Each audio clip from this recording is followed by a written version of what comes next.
There's been an accident. A private plane has collided with a U.S. Army helicopter carrying nuclear weapons. The two aircraft have crashed in the rural town of Wamoni, California. Explosions, smoke, and fire attract the townspeople and a volunteer fire department to the crash site. People are injured trying to rescue the crash victims, and soon an ambulance speeds the injured to a nearby hospital. Before long, the sheriff and state police arrive.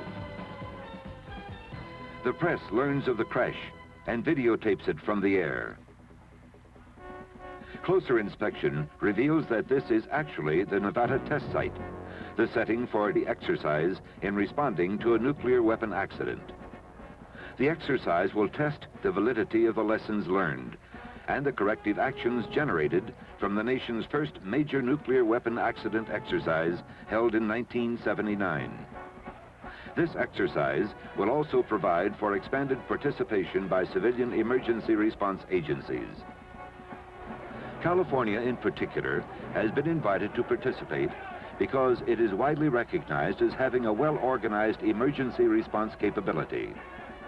During the exercise, a number of federal agencies, along with the Departments of Defense and Energy, will practice the coordinated procedures necessary to manage a nuclear weapon accident.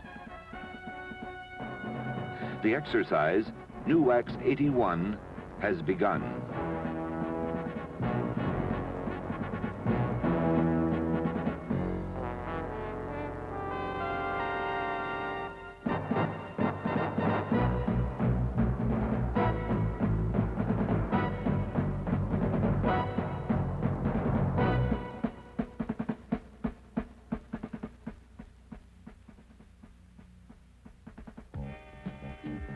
The plunging helicopter had transmitted a Mayday message, which was relayed to personnel in the National Military Command Center at the Pentagon. They started tasking forces to respond to a broken arrow, the code word for a nuclear weapon accident. The Pentagon first notified March Air Force Base, which was the closest military installation to the accident, and ordered them to deploy the initial response force. The NMCC then found that the California Highway Patrol dispatcher had already alerted March. One of the first lessons learned in this no-fault exercise was that the notification of response forces could come from civil agencies as well as through military channels. As a result, the military's initial notification system was expanded to tie in with operations centers of the Federal Emergency Management Agency and the Department of Energy. As March's initial response force was preparing to depart for Wamoni, the base command post alerted a Navy explosive ordnance disposal team from North Island Naval Air Station, California, to join them. Meanwhile, the California Highway Patrol had asked the California Department of Transportation to bring in radiation monitoring equipment. Exercise planners challenged state agencies with the potential problems of radioactive contamination in an accident of this type, affecting land, vehicles, local industry products, livestock, and townspeople. After both the crash and the townspeople's response had been staged, two short-lived radioactive elements, radium-223 and mercury-197, were dispersed to enhance the realism of the problems posed in the exercise. These elements exercise radiation detection instruments as the materials in nuclear weapons would. Their half-lives, however, are days rather than thousands of years. Their concentrations were low, thus allowing the accident site to return to normal pre-exercise radiation levels in a relatively few days. Because of the danger of further explosions, the sheriff and state police had evacuated the town. When the California Transportation's monitors showed evidence of radioactivity, authorities retained people for medical observation if they had been at the accident site. They notified the hospital that those injured in the accident response might have been contaminated. The state's Office of Emergency Services was informed of the contamination, and a health officer was dispatched. When the initial response force arrived, the on-scene commander, Air Force Lieutenant Colonel Robert Shea, was briefed on the situation. Upon initially responding, my first concern, of course, was exactly where the site was. My attention then turned to casualties. I wanted to know the status of casualties and fires, if there were any fires still up in the area.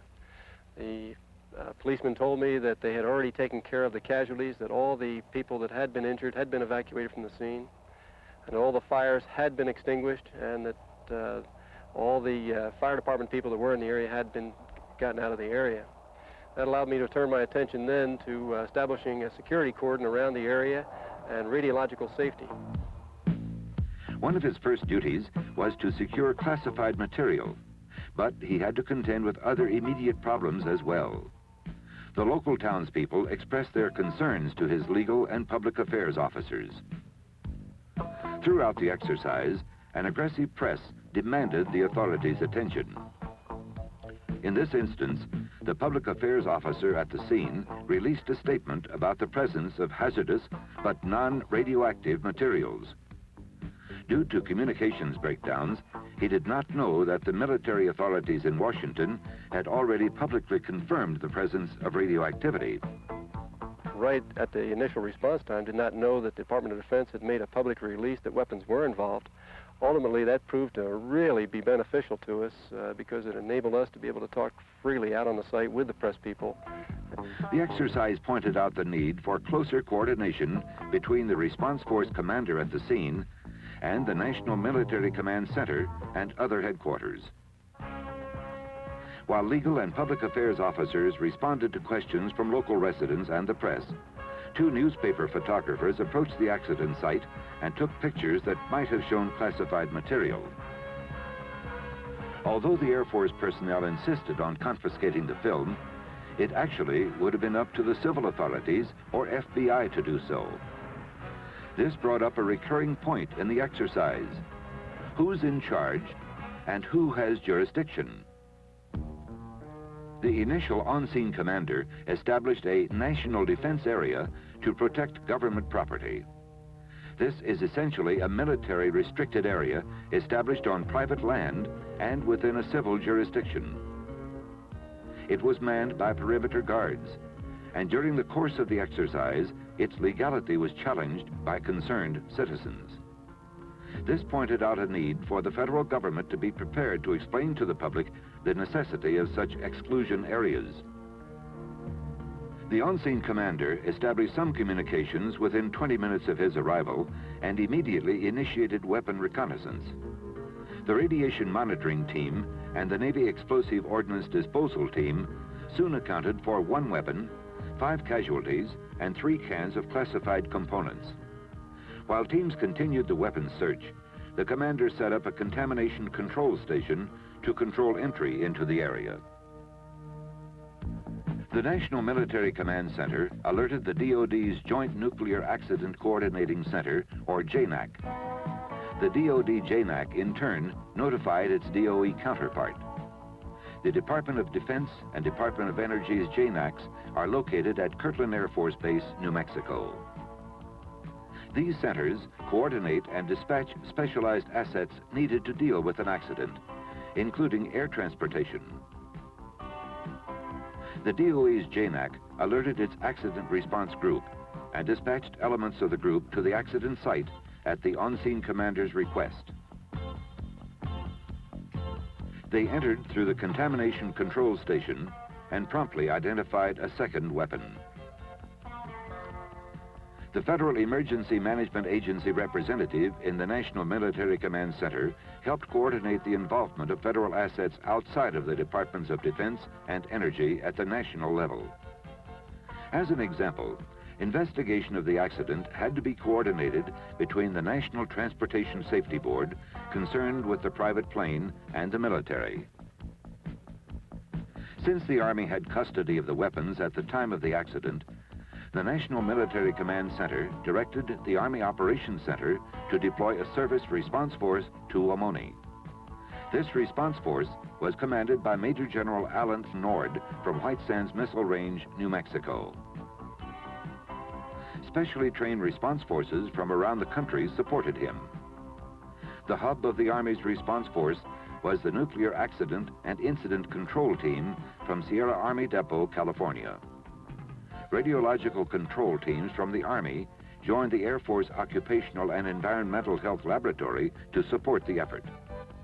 Teams for explosive ordnance disposal, communications, security, and logistics also deployed. Base camp support for the response elements came from Fort Carson, Colorado. The Service Response Force's on-scene commander can retain any assets already on scene and can request others as necessary, regardless of their parent military service. When we arrived at the accident scene, my first initiative was to find Lieutenant Colonel Shea and determine the situation at the accident site. Because of the confusion of many activities at one time, I asked him to take 2 to 3 hours, put his people together, and come and give us a detailed briefing, all of us who had arrived on the scene with all of the different disciplines. With the concurrence of the Army Operations Center, General Nord requested additional assets. One such asset was the Air Transportable Radiac Package, an Air Force team from Kelly Air Force Base, Texas, which remains on alert to furnish technicians, equipment, and spare parts for radiological instrument repair. Airborne mapping and monitoring teams, such as the Air National Guard and Department of Energy's Aerial Measuring System, supported the accident response effort. Exercise planners presented unique challenges to the weapon recovery teams, composed of experts from the Army, Navy, and the national laboratories. 3 Army training weapons were used, representing 2 designed by the Los Alamos National Laboratory and 1 by the Lawrence Livermore National Laboratory. One of the weapons remained in the helicopter. Its explosive component had completely burned, but the weapon remained essentially intact. The second weapon's high explosive detonated in the fire, scattering pieces of the weapon and releasing contamination over a wide area. Because they could not readily find all of the pieces, the response group feared that some of the nuclear materials had fallen into the town water supply and contaminated it. Tests determined the water was contaminated, as was the fire truck when it refilled its tank. At first light, the second day, General Nord sent up a helicopter to search for the third weapon. My prime concern was to locate that third weapon. It was spotted in a gully about a quarter-mile southeast of the wreckage. Although it was badly crushed by the impact, it had not detonated. Neither recovery teams nor a helicopter equipped with monitoring equipment found any contamination in that area. The existing national defense area had to be expanded to include this weapon. Recovery personnel called in specialized diagnostics teams. Using radiographs and conferring with designers back at Los Alamos, the team prepared a render-safe plan. They decided that the loose pieces of high explosive could be removed and the remainder desensitized with a thorough application of oil. But the question still remained: where should the weapon be taken? Weapon assembly plant personnel said they could not safely disassemble it at their facility.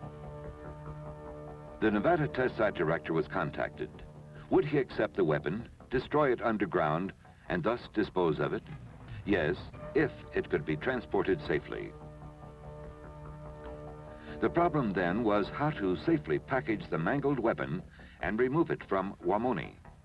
The decision was made to foam the warhead in place without removing it from its shipping container, using a foam specially designed for this purpose. The last step was to foam the weapon and its shipping container inside a jet engine pod for transportation. Federal and state officials helped the Service Response Force gain permission from the landowner to build an access road on his property. During the exercise week, these teams worked in a smooth, cooperative effort to meet the challenges.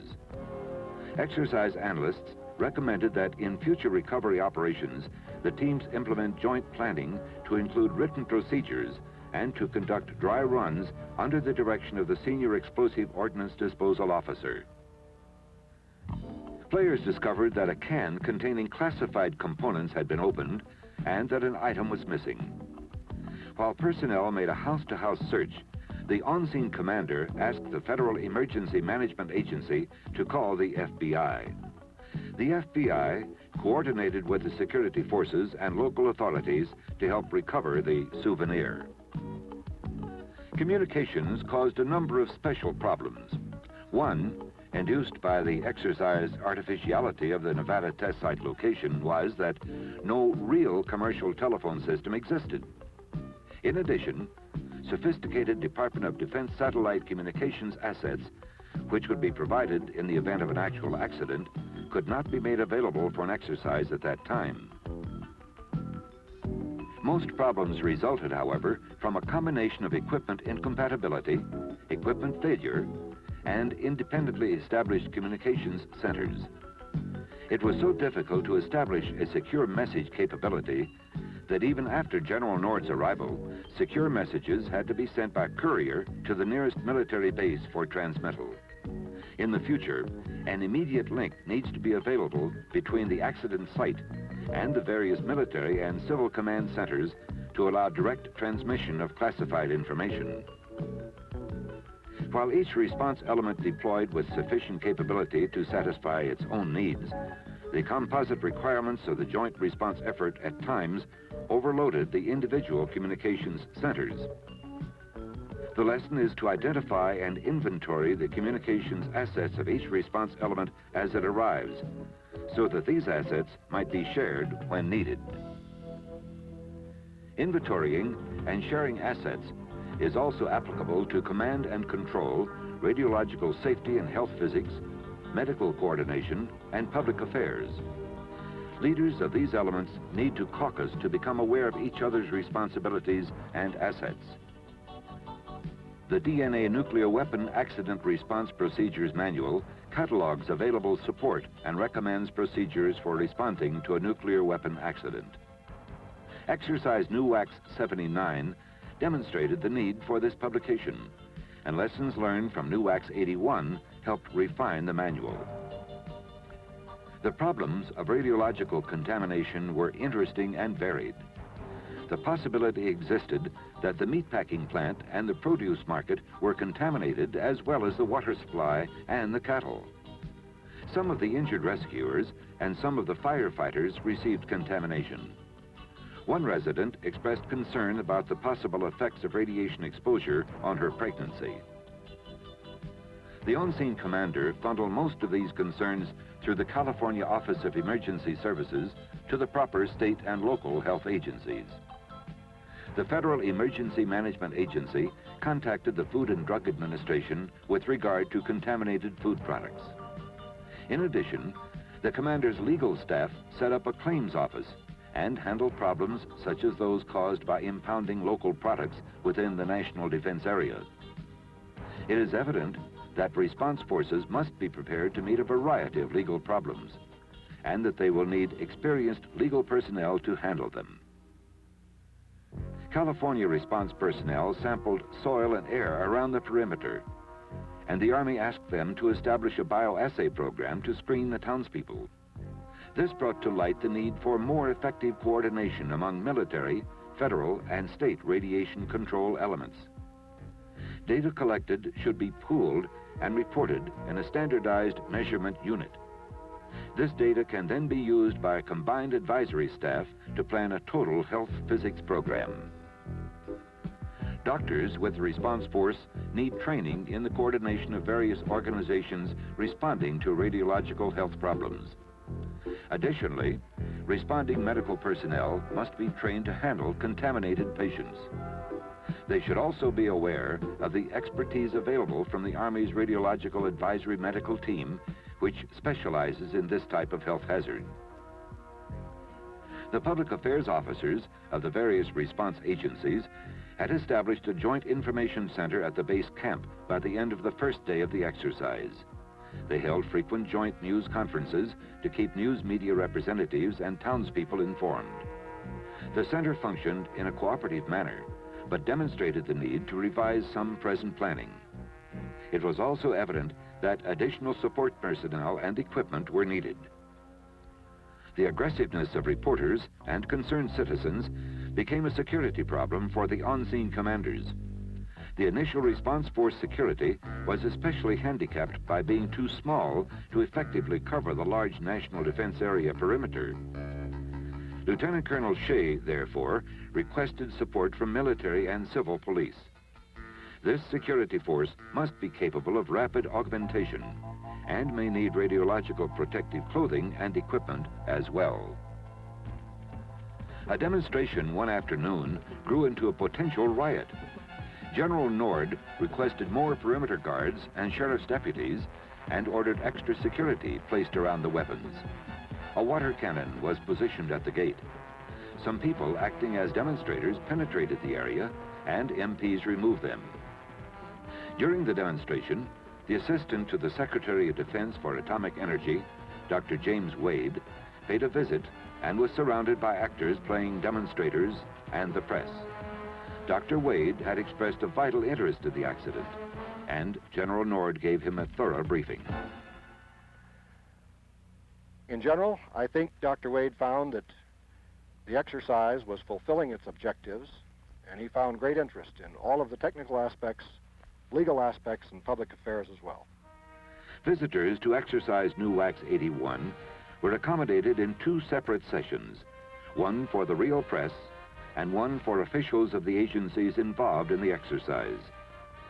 The exercise hosted foreign observers as well. All were treated to a grandstand view and briefings by the on-scene commanders and the exercise director, Brigadier General John Mitchell. A thorough radiation control program was in force for all participants, players, umpires, and control staff. Everyone inside the control area was protected with anti-contamination clothing and respirators. In addition, the bioassay program was carried out with the use of detectors to screen perimeter security personnel as well as everyone who entered a contamination control station. A less visible aspect of the radiological control program was its documentation. The Defense Nuclear Agency retained exposure records of all NUWAX participants. The data were collected via radiation detecting film badges and the bioassay program.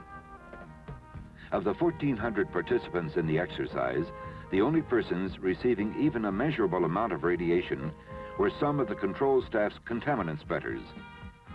The highest reading among that group was only 5% of the allowable quarterly dose for radiation workers in the United States. In the early part of the exercise, we gave priority to securing the weapons, to safing them, and recovering them. But also all along, we were concerned about site restoration, and we began work immediately on that aspect as well. The basic questions addressed were, what must be done, who will approve and carry out the plan, and who will pay for it? Finding the answers to these and related questions will be a significant aspect of the long-term effort associated with the response to a real nuclear weapons accident. The Environmental Protection Agency and the Food and Drug Administration assisted in formulating the cleanup plan, since the environment, livestock, and produce were involved. All response elements agreed that the Federal Emergency Management Agency should be in charge of developing the plan and coordinating its final approval among the various agencies. The Chief of the Special Air Force Contamination Disposal Team was assigned as the Chief of Staff for site restoration. He coordinated areas of responsibilities and duties with the appropriate agencies. Restoration planners from these agencies agreed on measurement criteria to use for soil sampling and the depth of contaminated soil removal. It was apparent that federal agencies should continue to develop collective guidance for radioactive cleanup. In order to prevent contaminated soil from being blown by the wind before it was removed, the on-scene commander wanted to spray it with a fixing agent. The Environmental Protection Agency concurred, if residues from the agent would not adversely degrade the environment. The Army Operations Center identified a military airborne firefighting system which could airdrop the agent. Tracking a request for support such as this illustrates some of the command and control complexities which need to be examined. Military forces are used in support of the on-scene commander through his own chain of command and in support of the Federal Emergency Management Agency through the Army's Directorate of Military Support. Technically, military responsibility for the area ended with the removal of the weapons. However, California asked the Army to remain to control the contaminated area until civilian security could be arranged because of the long-term nature of the problem. The California governor asked the president to declare Wamoni a disaster area. The president did so, thus releasing federal funds to be used for contracting a private security force. Even though site restoration problems were not played out completely in the exercise, NUWAX-81 was a major accomplishment. It brought together senior officials of many accident response organizations to make and implement critical decisions. It validated the lessons learned from NUWAX-79 and generated some new ones from the expanded participation of national, state, and local emergency response agencies. There will be more exercises involving simulated nuclear weapons accidents. A full schedule of field exercises, complemented by command post exercises, has been developed for implementation through the remainder of the 1980s. These no-fault exercises will continue to enhance the national capability to assess and solve the complex problems associated with an accident involving nuclear weapons.